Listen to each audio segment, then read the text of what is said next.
আপনাকে আল্লাহ সুবহানাহু ওয়া তাআলাকে ইলাহ হিসেবে বিশ্বাস করতে হবে।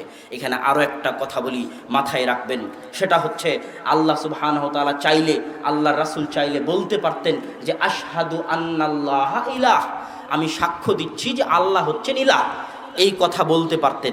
কিন্তু এইভাবে না বলে কেন বললেন যে লা ইলাহা ইল্লাল্লাহ? শুধু এতটুকু তো বলতে পারতেন যে আল্লাহু ইলাহ, আল্লাহ হচ্ছেন ইলাহ। এতটুকু না বলে কেন বললেন লা ইলাহা ইল্লাল্লাহ? আরবি ভাষায় যখনই লা এবং যখনই ইল্লা একসাথে একত্রিত হয় তখন একটা কঠিন অন্যতম অর্থ দেয়। সে অর্থটা কি? যখন আমি বলতাম আল্লাহ ইলাহ, আল্লাহ হচ্ছেন ইলাহ, তখন আরও 10 জনের তার মধ্যে জায়গা পাওয়ার সুযোগ ছিল। পীর, ওলি, আউলিয়া, দরবেশ, মাজারের জায়গা পাওয়ার দরকার ছিল, জায়গা ছিল, অপশন ছিল, তাবিজ কবজের অপশন ছিল। কিন্তু যখন আমি বলে দিলাম লা ইলাহা, আগে হৃদয়কে সাফ করতে হবে। যত তাগুত আছে, যত কবর, মাজার, শিরক, তাবিজ, কবজ, পীর, ওলি, আউলিয়ার নামে যত শিরক চলতেছে, আল্লাহর সাথে যত অত্যাচার চলতেছে, যত অন্যায় চলতেছে, এই সকল তাগুতকে সবার আগে পা দিয়ে লাথি দিয়ে ভেঙে চুরমার করতে হবে। এই জন্য লা ইলাহা আগে নাই, আগে না করো, আগে লাথি দিয়ে ভেঙে দাও, তারপরে ইল্লাল্লাহ। শুধু কে বাকি থাকবে? আল্লাহ। শুধু একমাত্র আপনার হৃদয়ে যার জন্য জায়গা বাকি থাকবে তিনি হচ্ছেন আল্লাহ সুবহানাহু ওয়া তাআলা। আর তাওহীদ, এই ঈমানই হচ্ছে মানুষের সবচেয়ে বড় স্বাধীনতা। মানুষ কি বলে? যে আমি স্বাধীনতা চাই, স্বাধীনতার জন্য যুদ্ধ করেছি। মেয়েরা বলে আমরা স্বাধীনতা চাই। কিসের স্বাধীনতা? তাওহীদের চাইতে বড় স্বাধীনতা পৃথিবীতে আর কেউ দিতে পারবে না। আজকে গণতন্ত্রের নামে মানুষ মানুষের গোলাম হয়ে আছে। পৃথিবীতে মেয়েরা স্বাধীনতার নামে বলতেছে স্বামীর গোলামি থেকে মুক্তি চাই, স্বামীর গোলামি থেকে মুক্ত হয়ে বসের গোলামি করতেছে। কল কারখানায়, গার্মেন্টসে নিজের বসের গোলামি করতেছে। কোনো না কোনো এক গোলামি থেকে মুক্ত হয়ে আর এক গোলামিতে লিপ্ত হচ্ছে। গোলামি থেকে মুক্ত হওয়ার, স্বাধীন হওয়ার সবচেয়ে বড় মাধ্যম, সবচেয়ে বড় উপায় হচ্ছে তাওহীদ। কেন?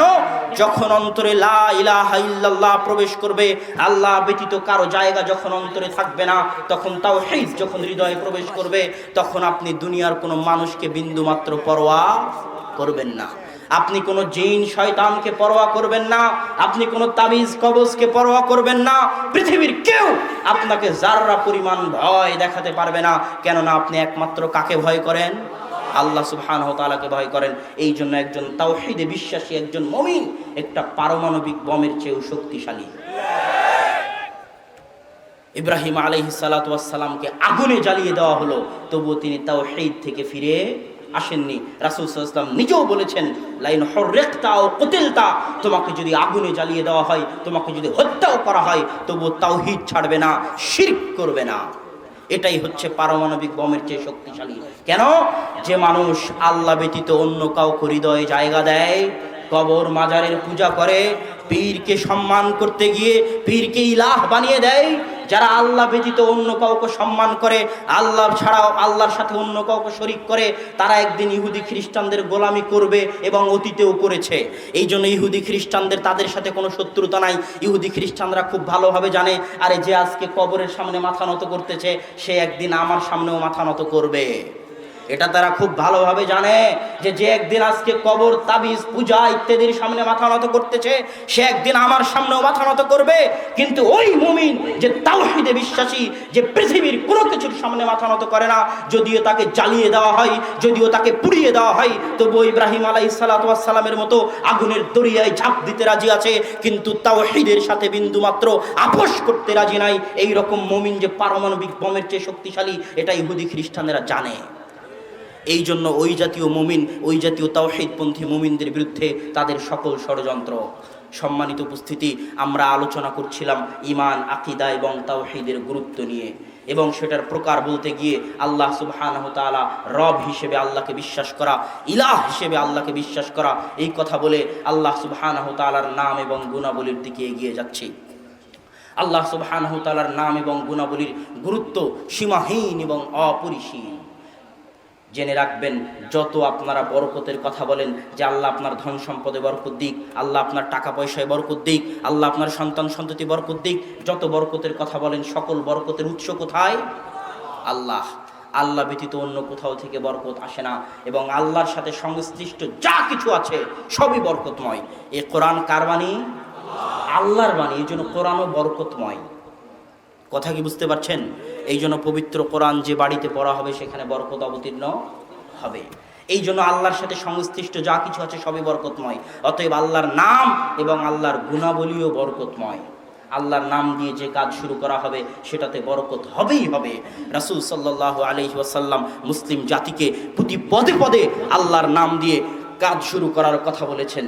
ঘর থেকে বের হওয়া, খানা গ্রহণ করা, খাদ্য গ্রহণ করা, পানি পান করা, যত কাজ রয়েছে পৃথিবীতে, পবিত্র কোরআন তেলাওয়াত করা, সকল কাজ আল্লাহর নাম দিয়ে শুরু করতে বলেছেন। শুধু তাই নয়, প্রত্যেক যে প্রাণী আল্লাহর নাম ব্যতীত অন্য কারো নামে জবেহ করা হয় তার গোশত খাওয়া কি হালাল? হালাল নয়। এটা হচ্ছে আল্লাহর নামের গুরুত্ব, আল্লাহর নামের বরকত, আল্লাহর নামের ফজিলত।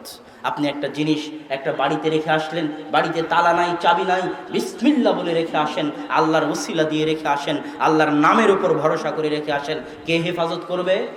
আল্লাহ সুবহানাহু ওয়া তাআলা হেফাজত করবে। এটা হচ্ছে আল্লাহর নামের বরকত, আল্লাহর নামের গুরুত্ব। এই জন্য তাবারানীর ৭৫৩২ নম্বর হাদিসে রাসূল সাল্লাল্লাহু আলাইহি ওয়াসাল্লাম বলতেছেন, মান ক্বারা আয়াতুল কুরসি দুবুরা কুল্লি সালাতিন, কেউ যদি ৫ ওয়াক্ত সালাতের পরে আয়াতুল কুরসি পাঠ করে তাহলে লা ইয়ামনাউহু মিন দুখুলিল জান্নাহ ইল্লাল মাউত, তাকে জান্নাতে প্রবেশ করতে কিছুই বাধা দিবে না একমাত্র মউত, মৃত্যু ছাড়া। সে মরলেই জান্নাতে যাবে, মরলেই জান্নাতে যাবে। সম্মানিত উপস্থিতি, আয়াতুল কুরসির মধ্যে এমন কি রয়েছে যে আয়াতুল কুরসি পাঠ করলে ৫ ওয়াক্ত সালাতের পরে আমি এবং আপনি জান্নাতে চলেই গেছি, যাইনি কেন, মরেনি তাই। আয়াতুল কুরসির মধ্যে কিছু নাই, সালাত সিয়ামের কথা নাই, হজ জাকাতের কথা নাই, হালাল হারামের কথা নাই, পরকালের কথা নাই। আয়াতুল কুরসির শুরু থেকে নিয়ে শেষ পর্যন্ত শুধুমাত্র আল্লাহ সুবহানাহু ওয়া তাআলার নাম এবং তার গুণাবলীর কথা রয়েছে। সূরা ইখলাস পড়েন। রাসূল সাল্লাল্লাহু আলাইহি ওয়াসাল্লাম সহিহ মুসলিমের ৮১১ নম্বর হাদিসে বলতেছেন যে কেউ যদি সূরা ইখলাস একবার পড়ে তা'দিলু সুলুসাল কোরআন, তাহলে পবিত্র কোরআনের ৩ ভাগের ১ ভাগ পড়ে নিল। আর যদি কেউ সূরা ইখলাস ৩ বার পাঠ করে তাহলে সে যেন পবিত্র কোরআন শুরু থেকে নিয়ে শেষ পর্যন্ত একবার পাঠ করলো। এই ৬০০ পৃষ্ঠার এই বই পৃথিবীর সর্বশ্রেষ্ঠ গ্রন্থ, যার প্রতি হরফে ১০ নেকি রয়েছে, এমন একটি গ্রন্থ। প্রথম থেকে শেষ পর্যন্ত পড়লে যত নেকি হবে, সূরা ইখলাস ৩ বার পাঠ করলে তত নেকি হবে। মাত্র ২ লাইনের এই সূরায় কিছুই নাই। হজ জাকাতের কথা নাই, সালাত সিয়ামের কথা নাই, হালাল হারামের কথা নাই, পরকালের কথা নাই। শুরু থেকে নিয়ে শেষ পর্যন্ত এই ২ লাইনে শুধু আল্লাহ সুবহানাহু ওয়া তাআলার নাম এবং তার গুণাবলীর কথা রয়েছে। সম্মানিত উপস্থিতি, এইভাবে যদি আমরা আরও দেখি যে রাসূল সাল্লাল্লাহু আলাইহি ওয়াসাল্লাম সুনানে আবু দাউদের ৫০৮০ নম্বর হাদিসে বলছেন, কেউ যদি সকালে উঠে বলে বিসমিল্লাহি লা ইয়াদুররু মা ইসমিহি শাইউন ফিল আরদি ওয়ালা ফিস সামা ওয়া হুয়াস সামিউল আলিম, ওই আল্লাহর নামে দিন শুরু করছি, যে আল্লাহর নামে দিন শুরু করলে আসমান এবং জমিনে এমন কোনো ক্ষমতা, এমন কোনো শক্তি নেই যে আমার বিন্দু মাত্র ক্ষতি করতে পারে, সেই আল্লাহর নামে দিন শুরু করছি। কেউ যদি এই দোয়া বলে দিন শুরু করে তাহলে সন্ধ্যা পর্যন্ত তার কোনো ক্ষতি হবে না। রাসূল সাল্লাল্লাহু আলাইহি ওয়াসাল্লাম বলেছেন, এই দোয়ার মধ্যে কিছুই নাই, শুধু আল্লাহর নামের ওসিলা আছে, যে আমি আল্লাহর নাম দিয়ে দিন শুরু করছি, যে আল্লাহর নাম দিয়ে দিন শুরু করলে আল্লাহ সুবহানাহু ওয়া তাআলার শক্তি এত যে তার নাম দিয়ে দিন শুরু করলে পৃথিবীর কোনো শক্তি, পৃথিবীর কোনো ক্ষমতা আমার বিন্দুমাত্র ক্ষতি করতে পারবে না। সম্মানিত উপস্থিতি, রাসূল সাল্লাল্লাহু আলাইহি ওয়াসাল্লাম সহিহ বুখারীর 2732 নম্বর হাদিসে বলছেন, ইন্না লিল্লাহি 99 আসমা, আল্লাহ সুবহানাহু ওয়া তাআলার 99টি নাম রয়েছে। মান আহসাহা দাখালাল জান্নাহ, যে ব্যক্তি 99টা নাম আয়ত্ত করে নিল সে জান্নাতে চলে গেল।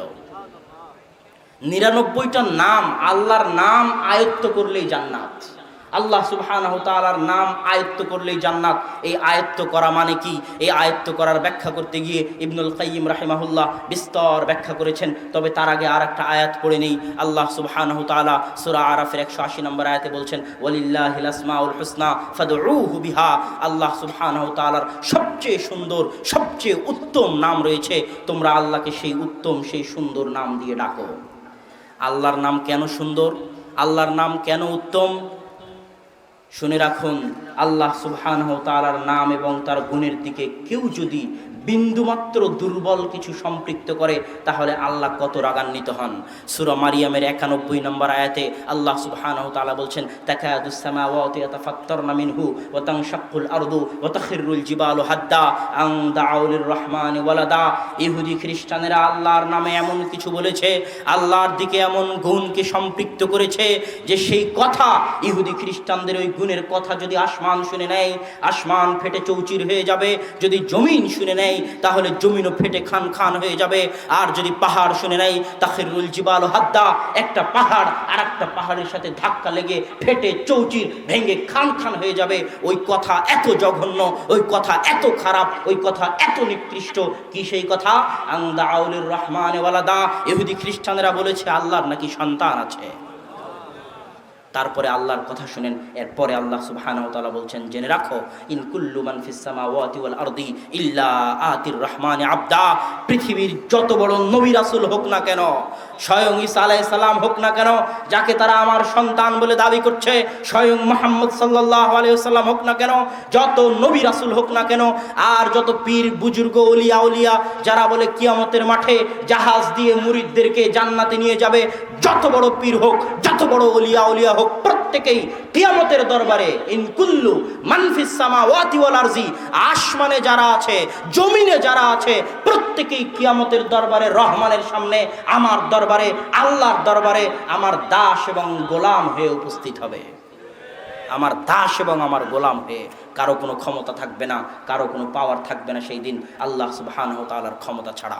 এই আয়াত বলে আমি বুঝাতে চাচ্ছি যে আল্লাহর দিকে যদি কেউ খারাপ গুণের সম্পৃক্ত করে তাহলে আল্লাহ কতটা রাগান্বিত হন, কতটা ক্রোধান্বিত হন। এই জন্য আল্লাহ সুবহানাহু ওয়া তাআলার নাম এবং গুণাবলী হচ্ছে সবচেয়ে সুন্দর, সর্বোত্তম।